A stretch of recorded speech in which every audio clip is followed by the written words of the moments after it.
ഒരു ആവശ്യം ഇവിടെ വന്നിട്ടുണ്ട്. ഇപ്പോൾ നമ്മളുടെ എന്താണ് പാർട്ടീഷൻ റിമംബറൻസ്, അതിനെക്കുറിച്ച് നമ്മൾ ചെയ്യുന്നുണ്ടോ ഇന്ന്? ഇല്ല. യെസ്, അതായത് ഇന്ത്യയുടെ വിഭജന കാലത്തെക്കുറിച്ച് ഒരു ഓർമ്മപ്പെടുത്തൽ എന്ന് പറഞ്ഞുകൊണ്ട് ഇന്നലെ അത് ആഘോഷിക്കണമെന്ന് പറഞ്ഞ്, അല്ലെങ്കിൽ അതിനെക്കുറിച്ചൊരു ഒരു ദിനം കൊണ്ടാടണം എന്ന് പറഞ്ഞിട്ട് ഇന്നലെ ഒരു ആഹ്വാനമുണ്ട്, അതായത് August 14. അപ്പോൾ അതിൻ്റെ പേരിൽ വലിയ ചർച്ചകളൊക്കെ ഇവിടെ ഉണ്ടായിട്ടുണ്ട്. അപ്പോൾ അത് നമുക്ക് പറയാം, ഇതിൻ്റെ കഴിഞ്ഞിട്ട് നമുക്കത് പറയാം. അപ്പോൾ അടുത്ത വാർത്തയിലേക്ക് പോകാണല്ലോ അല്ലേ? അടുത്തതിലേക്ക് പോവാം. ഇപ്പൊ തന്നെ പറഞ്ഞു. യെസ്, അപ്പോൾ അതൊരു ദിനാചരണം എന്ന രീതിയിൽ എന്താണ് പാർട്ടീഷൻ റിമംബറൻസ് ഡേ എന്ന് പറഞ്ഞിട്ടൊരു സംഭവം. അതിപ്പോൾ ഇന്നലെയാണ് അതിന് വേണ്ടിയിട്ടുള്ള ഒരു ആഹ്വാനം നടത്തിയത്. കോളേജുകളിലൊക്കെ അത് നടപ്പിലാക്കാൻ വേണ്ടിയിട്ടും സ്കൂളുകളിലും ഒക്കെ ചെയ്യാൻ വേണ്ടിയിട്ടുള്ള ഒരു ആഹ്വാനമൊക്കെ ഉണ്ടായിരുന്നു. അപ്പോൾ അതിവിടെ വലിയ കലാപത്തിലേക്ക് പോയി. പല സ്ഥലങ്ങളിലും ABVP-കാർ അത് ചെയ്യുന്നു, അപ്പോൾ SFI-കാർ വന്നിട്ട് അത് വലിച്ചു കീറുന്നു എന്ന് പറയുന്ന അവസ്ഥയൊക്കെ ഉണ്ടായിട്ടുണ്ട്. അപ്പോൾ എൻ്റെ ഒരു ടേക്ക് ഈ പറയുന്ന പാർട്ടീഷനെ സംബന്ധിച്ചിട്ടുള്ളൊരു സംഗതി എന്ന് പറയുമ്പോൾ, അത് ഏത് രീതിയിലാണ് അത് ഓർമ്മിപ്പിക്കുന്നത് എന്നുള്ളൊരു വിഷയം അവിടെ വരുന്നുണ്ട്. ഇപ്പോൾ നമ്മളിപ്പോൾ സ്വാതന്ത്ര്യം എന്ന് പറയുമ്പോൾ അതൊരു പോസിറ്റീവായിട്ടുള്ളൊരു സംഗതിയാണ്. നമുക്ക് കിട്ടിയൊരു പോസിറ്റീവായിട്ടുള്ളൊരു സാധനം എന്ന രീതിയിലാണ് നമ്മളതിനെ ആഘോഷിക്കുന്നത്, ഓർമ്മിക്കുന്നത് അങ്ങനെയാണ്. അതുപോലെ ഇപ്പോൾ ഇൻഡിപെൻഡൻസ് ഡേ കൂടാതെ ഇപ്പോൾ റിപ്പബ്ലിക് ഡേ വരുന്നു, അല്ലെങ്കിൽ അങ്ങനെയുള്ള നമ്മളുടെ ഒരു ഇന്ത്യയുടെ പൊതുവായിട്ടുള്ള ഒരു ആഘോഷത്തിൻ്റെ ഒക്കെ ഒരു പേര് നമ്മളെടുത്ത് നോക്കുകയാണെന്നുണ്ടെങ്കിൽ, നമ്മൾ സന്തോഷം ഉണ്ടാകുന്ന സംഗതികളെയാണ് നമ്മളെപ്പോഴും ആഘോഷത്തിന് വേണ്ടി തിരഞ്ഞെടുക്കാറുള്ളത്. അതേസമയം ഈ കുഴപ്പമുണ്ടാക്കുന്ന സംഗതികൾ അല്ലെങ്കിൽ നാശമുണ്ടാക്കിയിട്ടുള്ള സംഗതികൾ ഇത് മുഴുവൻ ഓർമ്മിക്കുക എന്ന് പറയുന്ന സംഗതി, അത് നമ്മളുടെ ഒരു ബ്ലഡിലില്ലാത്ത സംഭവമാണ്. പക്ഷേ അത് ഏറ്റവും കൂടുതൽ ചെയ്യുന്നത് ആരാണ്? അത് ചെയ്യുന്നത് കൂടുതലും ഈ ഇരവാദത്തിൻ്റെ ആളുകളാണ്. നമ്മളെപ്പോഴും പറയാറുണ്ട്, ഈ ഇന്ത്യയുടെ ഒരു പ്രത്യേകത എന്ന് പറഞ്ഞു കഴിഞ്ഞാൽ അത് ഇവിടുത്തെ ഒരു ഹിന്ദു സമൂഹത്തിൻ്റെ തന്നെ ഒരു പ്രത്യേകതയാണ്. അവർ ഈ ഇരവാദത്തിൽ അധികം നാൾ നിന്നു പോകുന്ന ഒരു ടീമല്ല. അവർ എപ്പോഴും സംഭവിച്ചിട്ടുള്ള ഏറ്റവും മോശം കാലഘട്ടത്തിൽ നിന്ന് പോലും എപ്പോഴും ഹോപ്പ്ഫുള്ളായിട്ട് നിന്ന് അതിൽ നിന്ന് കരകയറി മുന്നോട്ട് വന്നിട്ടുള്ളൊരു സമൂഹമാണ് അത് ഈ ഹിന്ദു സമൂഹം എന്ന് പറയുന്നത്. അതിപ്പോൾ ഈവൻ ജൂതന്മാരെ കുറിച്ച് പറയുമ്പോഴും നമ്മൾ പറയുന്ന ഒരു കാര്യമാണ്. അവരുടെ കാര്യങ്ങളെല്ലാം അവിടെ ഡോക്യുമെൻ്റ് ചെയ്ത് വെച്ചിട്ടൊക്കെ ഉണ്ട്. ഇപ്പോൾ ഹോളോകോസ്റ്റ് ആയാലും അങ്ങനെയുള്ള സംഗതികളൊക്കെ. ഇപ്പോൾ ഹോളോകോസ്റ്റ് റിമംബറൻസ് ഡേ എന്ന് പറയുമ്പോൾ പോലും അവരതിലെ വിലാപങ്ങൾക്കല്ല അതിനകത്ത് ഒരു ഇത് കൊടുക്കുന്നത്. അവരെപ്പോഴും ആ ഹോളോകോസ്റ്റ് റിമംബറൻസിൽ അതിൽ നിന്ന് രക്ഷപ്പെട്ടു വന്ന ആളുകളുടെ കഥയാണ്.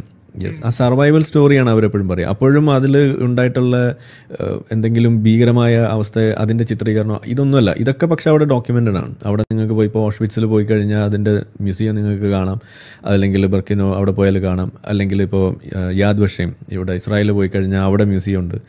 അപ്പോൾ എന്താണ് ഹോളോകോസ്റ്റ് എന്നുള്ള സാധനമൊക്കെ അവിടെ ഉണ്ട്. പക്ഷേ ഇതിൻ്റെ ആഘോഷം എന്നുള്ള രീതിയിൽ, റിമംബറൻസ് എന്നുള്ള രീതിയിൽ വരുമ്പോൾ എപ്പോഴും അതിൻ്റെ പോസിറ്റീവ് സൈഡ് മാത്രമേ പറയാറുള്ളൂ. ഈ പാർട്ടീഷൻ എന്ന് പറയുന്ന സംഗതി അതിലൊരു പോസിറ്റീവായിട്ടുള്ള സാധനം എന്താണുള്ളത് എന്നുള്ളതാണ് ഒന്നാമത്തെ പോയിന്റ്. അത് നമ്മളെ സംബന്ധിച്ചിടത്തോളം വലിയൊരു നഷ്ടമായിട്ടും വലിയൊരു രക്തച്ചൊരിച്ചിലിൻ്റെ ഒരു സമയമായിട്ടും ഒരുപാട് ആളുകൾ അങ്ങോട്ടും ഇങ്ങോട്ടും ഡിസ്പ്ലേസ് ചെയ്തു പോയി. അതിൻ്റെ പേരിൽ 2 ലക്ഷത്തോളം ആളുകൾ കൊല്ലപ്പെട്ട, 3 ലക്ഷത്തോളം ആളുകൾ കൊല്ലപ്പെട്ട ഒരു കണക്ക്. ഇങ്ങനെയൊക്കെ വരുമ്പോൾ ഇത് സത്യത്തിൽ ഒരു വലിയൊരു ദുരന്തത്തിൻ്റെ ഒരു ഓർമ്മപ്പെടുത്തലാണ് സത്യം പറഞ്ഞാൽ. അപ്പോൾ പാർട്ടീഷൻ എന്ന് പറയുന്ന സംഗതിയെ ആ രീതിയിൽ ഓർമ്മിപ്പിക്കുക എന്ന് പറയുമ്പോൾ അവിടെ വീണ്ടും ഈ ഒരു പ്രത്യേകിച്ച് അതിൻ്റെ ഒരു കോസ് എന്ന് പറയുമ്പോൾ ഒരു ഹിന്ദു മുസ്ലിം റൈവൽറിയും കൂടിയാണ് അവിടേക്ക് വരിക. അങ്ങനെ കൂടി വരുമ്പോൾ സത്യത്തിൽ നമുക്കത് നെഗറ്റീവായിട്ട് ഇമ്പാക്റ്റ് ചെയ്യുന്ന ഒരു സാധനമാണെന്നാണ് എൻ്റെ ഒരു പൊസിഷൻ. അപ്പോൾ അതിനോട് എനിക്ക് യോജിപ്പില്ല. ഈ പറയുന്ന പാർട്ടീഷൻ റിമംബറൻസ് എന്ന് പറയുന്ന സംഗതി ഔട്ട്വേർഡ്ലി നമ്മൾ മൊത്തത്തിൽ നോക്കുകയാണെന്നുണ്ടെങ്കിൽ അതൊരു നെഗറ്റീവ് ആയിട്ട് വരുന്നൊരു സാധനമാണ്. അതുകൊണ്ട് നമ്മൾ അതിനോട് യോജിക്കുന്നില്ല എന്നുള്ളതാണ് ഒന്നാമത്തെ ഒരു കാര്യം. ഇനി എന്തുകൊണ്ടാണ് ഇത്തരം സംഗതികൾ ഓർമ്മിക്കണം എന്നുള്ള രീതിയിലേക്ക് ഒരു ആഹ്വാനമായിട്ടോ അല്ലെങ്കിൽ അതിനൊക്കെ കൂടുതൽ ഒരു ചർച്ച വരുന്നൊരവസ്ഥ ഇവിടെ ഉണ്ടാകുന്നത് എന്നുള്ളതാണ് നമ്മളിതിൽ ചിന്തിച്ചു പോകുന്നത്. അതിൻ്റെ ഒരു കാരണം എന്ന് പറഞ്ഞാൽ പ്രധാനമായിട്ട് എനിക്ക് തോന്നിയിട്ടുള്ളത്, ഇപ്പോൾ ഈ മുഗൾ ഭരണകാലത്ത് നടന്നിട്ടുള്ള കാര്യങ്ങൾ, അല്ലെങ്കിൽ ഔറംഗസീബിൻ്റെ വിഷയങ്ങൾ, ടിപ്പു സുൽത്താൻ്റെ കാര്യങ്ങൾ, ഇതൊക്കെ വെച്ചുകൊണ്ട് അവരെയൊക്കെ ഗ്ലോറിഫൈ ചെയ്യുന്നൊരു സംഭവം ഇവിടെ ഉണ്ടാകുന്നുണ്ട് ഒരു വശത്ത്. ഇതിനൊന്നും ഒരിക്കലും ഒരു ചെക്ക് ഉണ്ടാവുന്നില്ല. അത് പാടില്ല എന്നുള്ള പറയാനോ അല്ലെങ്കിൽ അതിനെ പാടില്ല എന്ന് ആരെങ്കിലും പറഞ്ഞാൽ അതിനോട് യോജിക്കാനോ ഒന്നും ആരും കിട്ടാറില്ല. അപ്പോൾ എന്താ ഇവിടെ സംഭവിക്കുന്നത്? ഈ ഇന്ത്യ എന്ന് പറയുന്ന രാജ്യമാകുന്നതിനൊക്കെ മുന്നേ ഈ പറയുന്ന ചരിത്രകാലത്തിൽ ഇവിടെ സംഭവിച്ചിട്ടുള്ള വലിയ മുറിവുകൾ, ആ മുറിവുകൾക്ക് കാരണക്കാരായിട്ടുള്ള മുഗൾ ചക്രവർത്തിമാരായാലും ശരി, ടിപ്പു സുൽത്താൻ ആയാലും ശരി, ഇപ്പോൾ ഈവൻ നമ്മളുടെ വാര്യംകുന്നനായാലും ശരി, ഇവരെയൊക്കെ ഗ്ലോറിഫൈ ചെയ്യുന്ന ഒരു അവസ്ഥ ഇവിടെ ഉണ്ട്. ആ സംഗതിയോട് നമ്മൾ എതിരിടേണ്ട ഒരു ഘട്ടം ഉണ്ടാകുമ്പോൾ അതിവിടെ കാണുന്നില്ല എന്ന് മാത്രമല്ല, അതിനോട് യോജിക്കുകയും അതിനെ എതിരിടുന്ന ആളുകളെ മുഴുവൻ ചാപ്പയടിച്ച് മാറ്റുകയാണ് നമ്മളിവിടെ കാണുന്നത്. അപ്പോൾ നമുക്കിവിടെ വേണ്ട ഒരു സംഭവം, നമ്മളുടെ പ്രശ്നം എന്താണെന്ന് തിരിച്ചറിയുക എന്നുള്ളതാണ്. അതിനു വേണ്ടിയിട്ടുള്ള സൊല്യൂഷൻസിലേക്ക് നമ്മൾ കിടക്കുക എന്നുള്ളതാണ്. അപ്പോൾ ആദ്യം നമ്മൾ എന്താണ് വേണ്ടത്? സൊല്യൂഷനിലേക്ക് കിടക്കണമെന്നുണ്ടെങ്കിൽ ഈ പ്രശ്നത്തെ തിരിച്ചറിയണം. ആ പ്രശ്നം എന്ന് പറയുന്നത് ഒറ്റവാക്കി പറഞ്ഞ ഹിന്ദു മുസ്ലിം റൈവൽറി തന്നെയാണ്. അന്നും ഇന്നും നമ്മൾ പറയുന്നൊരു പ്രശ്നം അത് തന്നെയാണ്. അത് കൂടിയ അളവിലായിട്ടും കുറഞ്ഞ അളവിലായിട്ടും അതിങ്ങനെ ട്രാൻസിയൻ്റ് ആയിട്ടൊക്കെ നിലനിൽക്കുന്നത് നമുക്ക് കാണാൻ പറ്റും. ഓരോ സ്ഥലത്ത് അത് കൂടിയും കുറഞ്ഞു നിൽക്കും. ഇപ്പോൾ കേരളത്തിലേക്ക് വരുമ്പോൾ അത് അത്ര വലിയ സംഭവമല്ല നമ്മൾ പറയും. പക്ഷേ നോർത്തിലേക്ക് പോകുമ്പോൾ അതൊരു വലിയ പ്രശ്നം തന്നെയാണ്. അപ്പോൾ അത് അവരുടെ മനസ്സിലെപ്പോഴും ഉണങ്ങാതെ മുറിവായിട്ട് നിൽക്കുന്ന ഒരു സംഗതിയാണ്. ഇപ്പോൾ ഒരു നോർത്തിലൊക്കെ ജീവിക്കുന്ന ഒരു സാധാരണ മനുഷ്യനെ സംബന്ധിച്ചിടത്തോളം അവരുടെ നിത്യസംഭാഷണത്തിൽ പോലും പലപ്പോഴും ഈ പാർട്ടീഷൻ്റെ കാര്യങ്ങൾ കടന്നു വരും. അതാണ് ഇതിൽ ഏറ്റവും വലിയൊരു ഒരു കാര്യം എന്ന് പറയുന്നത്. ഇപ്പോൾ കേരളത്തിൽ ജീവിക്കുന്ന നമ്മളെ സംബന്ധിച്ചിടത്തോളം പാർട്ടീഷൻ്റെ കാര്യങ്ങളൊന്നും നമ്മളെ സംഭാഷണത്തിൽ വരാറില്ല എന്നുള്ളതാണ്. നേരിട്ട് അവരുടെ ഫാമിലിയിൽ അവരുടെ ചരിത്രത്തിൽ അവരുടെ പിൻതലമുറക്കാരുടെ കാര്യത്തിലൊക്കെ എപ്പോഴും കടന്നു പോയിട്ടുള്ളൊരു കാര്യമാണ്. ഇപ്പോൾ നമുക്കത് കുറച്ചുകൂടി കണക്ട് ചെയ്യാൻ എളുപ്പം. ഇപ്പോൾ ഈ വാരിങ്കുന്നിൻ്റെ കാര്യം പറയുമ്പോൾ പഴയകാല കമ്മ്യൂണിസ്റ്റുകാർ, ഇപ്പോൾ EMSൻ്റെ ആളുകൾ, ആ കാലത്തൊക്കെ ഉണ്ടായിരുന്ന ആളുകൾ, അവരുടെ പിൻതലമുറക്കാരായിട്ടുള്ള ആളുകൾ, അവരൊക്കെ എപ്പോഴും പറയും, അല്ലെങ്കിൽ ആ കാലത്ത് ജീവിച്ചിരുന്ന ആളുകളുടെ കൊച്ചുമക്കളായിട്ടുള്ള ആളുകൾ പറയും, ഞങ്ങൾ ഈ പറയുന്ന മലബാർ ലഹളയുടെ കാലത്ത് ഇവിടെ ഉണ്ടായിരുന്നതാണ് എന്ന് പറയും. പക്ഷേ അത് വളരെ ലോക്കലായിട്ടുണ്ടായിരുന്നൊരു വിഷയമായിട്ടാണ് നമ്മൾ കേരളത്തിൽ പോലും നിലനിൽക്കുന്നത്. ഇപ്പോൾ തിരുവിതാംകൂറിൽ പോയിട്ട് പറഞ്ഞു കഴിഞ്ഞാൽ മലബാർ കലാപം എന്ന് പറയുമ്പോൾ മലബാർ എന്ന് പറയുമ്പോൾ ഏതോ ഒരു ദൂര സ്ഥലത്തുള്ള മാതിരിയാണ് അവർക്ക് ഫീൽ ചെയ്യുക. അല്ലെങ്കിൽ ഇപ്പോൾ കുറച്ചും കൂടി അങ്ങ് അറ്റത്തേക്ക് പോയി കഴിഞ്ഞാൽ കാസർഗോഡൊക്കെ പോയിട്ട് മലബാർ കലാപം എന്ന് പറയുമ്പോൾ അവരെ സംബന്ധിച്ച് മലബാർ എന്ന് പറയുന്നത് താഴെയായിട്ടാണ് വരിക. ഇതാണ് അവരുടെ ഒരു പ്രശ്നം. അത് അവിടെ എവിടെയോ നടന്ന ഒരു വിഷയമാണെന്നുള്ളത്. അപ്പോൾ കേരളത്തിനകത്ത് പോലും ലോക്കലായിട്ട് നിൽക്കുന്ന ഒരു വിഷയമാണ്. പക്ഷേ ഈ പാർട്ടീഷൻ എന്ന് പറയുമ്പോൾ അങ്ങനെയല്ല. പാർട്ടീഷൻ എന്ന് പറയുമ്പോൾ അത് ഒരു വലിയൊരു കൂട്ടക്കൊലയും അതിൻ്റെ പിന്നിലുള്ള ഡിസ്പ്ലേസ്മെൻ്റ് തന്നെ ഏറ്റവും പ്രധാനം. അവരുടെ പല ഫാമിലി മെമ്പേഴ്സ് ഇപ്പോൾ നിങ്ങളെടുത്തു കഴിഞ്ഞാൽ അവർ പോലും ഇപ്പോൾ ജീവിക്കുന്നത്, ചിലവർ പാകിസ്ഥാനിൽ ജീവിക്കുന്ന ആളുകളുണ്ട്. അവിടെയുള്ള ഹിന്ദു കുടുംബങ്ങളുടെ അവരുടെ ബാക്കിയുള്ള ആളുകൾ ഇന്ത്യയിൽ ജീവിക്കുന്ന ആളുകളുണ്ട്. ഇതിനെക്കുറിച്ചൊക്കെ ഇപ്പോഴും നിങ്ങൾ ഈ ഇൻസ്റ്റഗ്രാമിലൊക്കെ സ്റ്റോറിയൊക്കെ എടുത്ത് നോക്കിക്കഴിഞ്ഞാൽ അവിടെ എവിടെയും താമസിക്കുന്ന ആളുകൾ ഷെയർ ചെയ്യുന്ന പോലും കാണാൻ പറ്റും. അപ്പോൾ ഈ പാർട്ടീഷൻ്റെ മുറിവുകൾ എന്ന് പറയുന്നത്, അതുണ്ടാക്കിയിട്ടുള്ള ആ ഒരു ഇമ്പാക്റ്റ് എന്ന് പറയുന്നത് അത് നമ്മൾ വിചാരിക്കുന്നതിനപ്പുറമാണ് നോർത്തിലേക്ക് പോകുമ്പോൾ. ആ ഒരു മുഖത്ത് നിന്നിട്ട് ഇതിനൊക്കെ തുടക്കം വെച്ചിട്ടുള്ള വിഷയങ്ങളൊക്കെ കണക്ട് ചെയ്യാൻ പറ്റുന്ന തരത്തിലുള്ള വിഷയങ്ങൾ, അതിലേറ്റവും പ്രധാനമാണ് ഈ മുഗൾ ഭരണകാലവും അല്ലെങ്കിൽ അതുമായി കണക്ട് ചെയ്തിട്ടുള്ള വിഷയങ്ങളൊക്കെ വരുമ്പോൾ അവിടെ ഇത് മുഴുവൻ ഈ ചില ആളുകൾ ന്യൂസിൽ പോലും പറയുന്നത് കേട്ടിട്ടുണ്ട്. അതായത് ഈ 2 രാഷ്ട്രമാകണം എന്നുള്ളൊരു ആശയം ആദ്യമായിട്ട് മുന്നോട്ട് വെച്ചത് ഇവിടുത്തെ സംഘപരിവാറാണെന്നൊക്കെ പറഞ്ഞുകൊണ്ടാണ് ഇതിനെ നേരിടാൻ ശ്രമിക്കുന്നത്. പക്ഷേ അതൊക്കെ വളരെ തെറ്റായിട്ടുള്ള ആശയമാണെന്നേ ഞാൻ പറയുള്ളൂ. ഈ 2 നേഷൻ ആകണം എന്നുള്ളത് ആദ്യമേ തന്നെ പറഞ്ഞ് അതിനൊരു എന്താണ് ബീജാഭാവം നടത്തിയത് ആര് എന്ന് ചോദിച്ചു കഴിഞ്ഞാൽ നമ്മൾ സാരേ ജഹാംസെ അച്ച എഴുതിയ ആൾ തന്നെയാണ്. അതായത് പുള്ളിയുടെ ഒരു ആശയമായിരുന്നു, ഈ പറയുന്ന ഒരു പ്രധാനപ്പെട്ട ഒരു ആശയമായിരുന്നു 2 രാഷ്ട്രമാകണം എന്നുള്ളത്. അത് അന്ന് പറഞ്ഞു വെച്ചു. പിന്നീട് അവിടുന്ന് അങ്ങോട്ട് കാലക്രമേണ അതൊരു മുസ്ലിം ലീഗിൻ്റെ പ്രധാനപ്പെട്ട ഒരു അജണ്ടയായിട്ട് മാറി.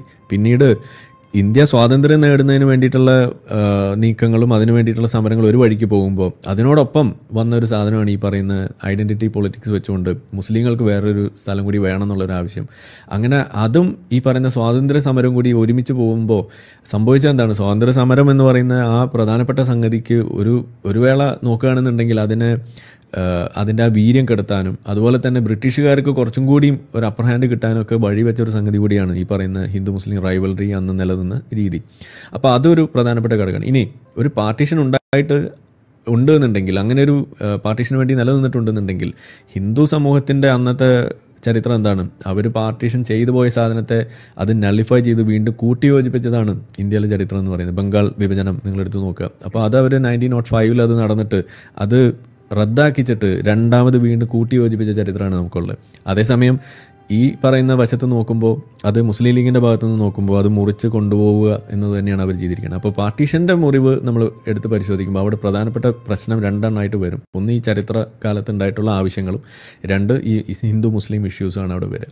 ആ ഒരു സമയത്ത് നിന്നിട്ട് മുഗളന്മാരെ പുകഴ്ത്തുന്നതും ഔറംഗസീബിനെ നേതാവാക്കുന്നതും ടിപ്പു സുൽത്താനെ വാഴ്ത്തുന്നതും അല്ലെങ്കിൽ വാര്യംകുന്നനെ പുകഴ്ത്തുകയൊക്കെ ചെയ്യുക എന്ന് പറയുമ്പോൾ അവിടെ അതിനെ കൗണ്ടർ ചെയ്യാൻ വേണ്ടിയിട്ട് ഇതുപോലെയുള്ള ചില ആശയങ്ങളുമായിട്ട് ഈ കൂട്ടം ആളുകൾ വരുമ്പോൾ അവിടെയാണ് ഈ പ്രശ്നം ഗുരുതരമാവുന്നത്. അപ്പോൾ ഇതിനുള്ള പോംവഴി അതല്ല. ഇപ്പോൾ ഹലാൽ മീറ്റിന് പകരം ജട്ക മീറ്റ് കൊണ്ടുവരുന്നു, അല്ലെങ്കിൽ എന്താണ് അതേപോലെയുള്ള ചില മീറ്റൊക്കെ കൊണ്ടുവന്നിട്ട് ഇതിനെ ബാലൻസ് ചെയ്യാൻ വേണ്ടി നോക്കുന്ന കാഴ്ച നിങ്ങൾ കണ്ടു. അതേപോലെ ഒരു സാധനമായിട്ടാണ് ഇത് മാറുന്നത്. ഇതല്ല ഇതിൻ്റെ പരിഹാരം എന്നാണ് ഞാൻ പറയാം. ഇതിലെ പരിഹാരം എന്താണ്? മുസ്ലിങ്ങൾ എഡ്യൂക്കേറ്റ് ചെയ്യുക എന്നുള്ളതാണ്. അതിന് വേണ്ടിയിട്ടുള്ള പണിയാണ് നമ്മൾ എടുക്കേണ്ടത്. മുഗളന്മാർ എന്താണ് ചെയ്തതെന്നുള്ളത് കൃത്യമായിട്ട് പഠിപ്പിക്കണം. അതിൻ്റെ ഇപ്പോൾ സംഭവിക്കുന്നത് എന്താണ്? മുഗളന്മാരെക്കുറിച്ച് പറയുന്നത് ഒഴിവാക്കുക എന്നുള്ളതാണ് ഇവിടെ സംഭവിക്കുന്നത്. അപ്പോൾ സംഭവിക്കുന്നത് എന്താണ്?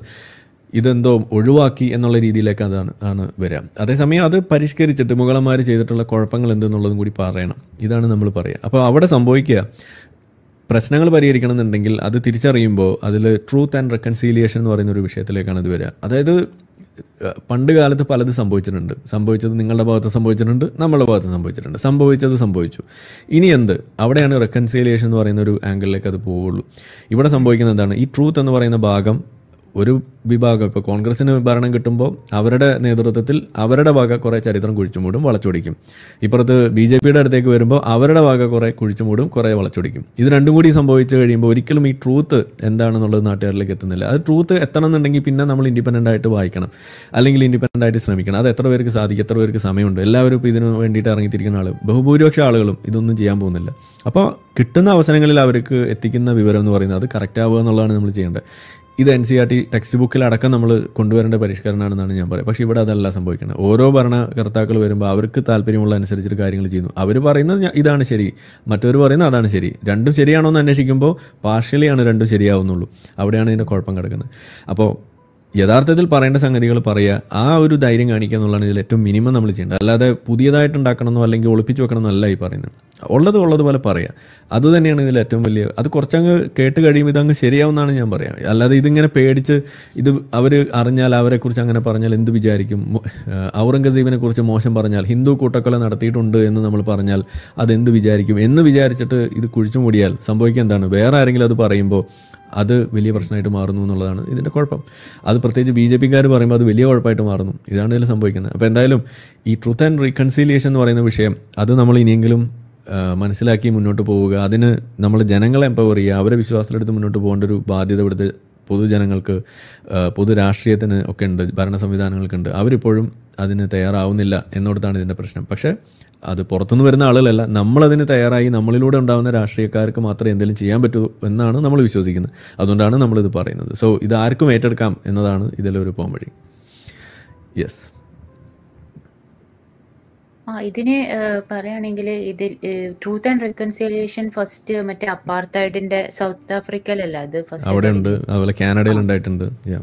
അപ്പൊ അവിടെയൊക്കെ ഉണ്ടായ മുറിവുകൾ എന്ന് പറഞ്ഞാൽ നമ്മുടെ പാർട്ടീഷനെക്കാട്ടൊക്കെ എത്രയോ കാലം നീണ്ടു നിന്ന് അല്ലേ അപ്പാർത്തൈഡ് ഒക്കെ. പക്ഷെ അവർ അതിൽ നിന്നൊക്കെ കരകയറി. പിന്നെ ആരിഫ് പറഞ്ഞ ഇത് അവര് അറിയാഞ്ഞിട്ടൊന്നല്ല, അവര് ഡിവിസീവ് ആക്കാൻ വേണ്ടി തന്നെ ഉയർത്തിക്കൊണ്ടുവരുന്ന ദിവസം ഒക്കെ അല്ലേ ഇത്. ഡിവിസീവ് ആണെന്ന് ഞാൻ പറയില്ല. അതിന്റെ എഫക്റ്റ് ഡിവിസീവ് ആണ്, അതിൽ സംശയമൊന്നുമില്ല. പക്ഷേ ഈ വിഷയങ്ങളിലൊക്കെ എത്രമാത്രം വിഷൻ ഉണ്ടെന്നുള്ളതാണ് ഇതിലെ പ്രശ്നം. ഇത് ഇപ്പം നമ്മൾ ഈ ഇത്തരം ആളുകളുമായിട്ട് നേരിട്ട് പലപ്പോഴും സംസാരിക്കുന്നതാണല്ലോ. ഒരു 10 രാഷ്ട്രീയക്കാരോട് നമ്മൾ സംസാരിക്കുമ്പോൾ നമ്മൾ കാണുന്നത് ഒരു 9 പേരും ഹോളോ ആണ്. ഒരാളെ പോലും നമുക്ക് മര്യാദയ്ക്കുള്ള ആളുകൾ കിട്ടുന്നില്ല എന്നുള്ളതാണ് എൻ്റെ ഒരു അനുഭവമാണ്. ഞാൻ അതിപ്പോൾ BJP, കോൺഗ്രസ്, കമ്മ്യൂണിസ്റ്റ് ഒന്നും വ്യത്യാസമൊന്നുമില്ല, എല്ലാവരുടെ അവസ്ഥയാണ് ഈ പറയുന്നത്. അപ്പോൾ അതിൽ തന്നെ ഇനിയിപ്പോൾ BJPയിലേക്ക് വരികയാണെന്നുണ്ടെങ്കിൽ എന്തായിരിക്കും അവസ്ഥ? അതായത് നമ്മളുടെ സമൂഹത്തിലുള്ള ഏറ്റവും മിടുക്കന്മാരായിട്ടുള്ള ആളുകളാണ് കോൺഗ്രസിലേക്കും കമ്മ്യൂണിസ്റ്റിലേക്കും പോകുന്നത്. അതും കഴിഞ്ഞ് അരിച്ചു കഴിച്ച് കിട്ടുമ്പോൾ ബാക്കിയുള്ള ആളുകളാണ് ഈ BJPയിലേക്ക് വരുന്നത്. അപ്പോൾ പിന്നെ അവരുടെ മൂള എത്രത്തോളം ഉണ്ടാവുന്നതെന്ന് ആലോചിച്ചാൽ മതി. ഈ വിഷനില്ലായ്മയാണ് ഇതിൻ്റെ പ്രശ്നം. ഗാന്ധി പ്രതിമയ്ക്ക് റീത്തൊക്കെ വെച്ചിട്ടുണ്ടായിരുന്നു. ആണോ? എന്തൊക്കെയോ കാട്ടിക്കൂട്ടും, അതാണ് അവസ്ഥ. സ്വാതന്ത്ര്യദിനം ആഘോഷിച്ചതാണ്. ഹോളോ ആണ് ഇവിടുത്തെ രാഷ്ട്രീയക്കാരുടെ വിഷൻ എന്ന് പറയുന്നത്. ഹോളോ ആണെന്നാണ് എനിക്ക് മനസ്സിലായിട്ടില്ല. അതൊരു നമുക്ക് അത് ഇപ്പോൾ അവരെ കുറ്റം പറയുകയാണ് എന്നുള്ളതല്ല, നമ്മൾ തന്നെയാണ്, നിങ്ങളും തന്നെയാണ്, ഈ കേട്ടുകൊണ്ടിരിക്കുന്ന ആളുകളൊക്കെ തന്നെയാണ് ഭാവിയിലെ രാഷ്ട്രീയക്കാരാവാൻ പോകുന്നത്. അപ്പോൾ നിങ്ങൾ ഹോളോ ആകാതിരിക്കാൻ എന്ത് ചെയ്യണം? ഇത്രയും നിങ്ങൾ ആലോചിക്കേണ്ടുള്ളൂ. അതിനുള്ള ട്രെയിനിങ് നിങ്ങൾ എടുക്കുക, ഹോളോ ആകാതിരിക്കാനുള്ള വഴികൾ നിങ്ങൾ തേടുക എന്നുള്ളതാണ്. ഇമോഷണലി സ്റ്റഡി ക്ലാസ്സുകൾ അറ്റൻഡ് ചെയ്യുക. അതെ, മറ്റേ വാർത്തകൾ കേൾക്കുക.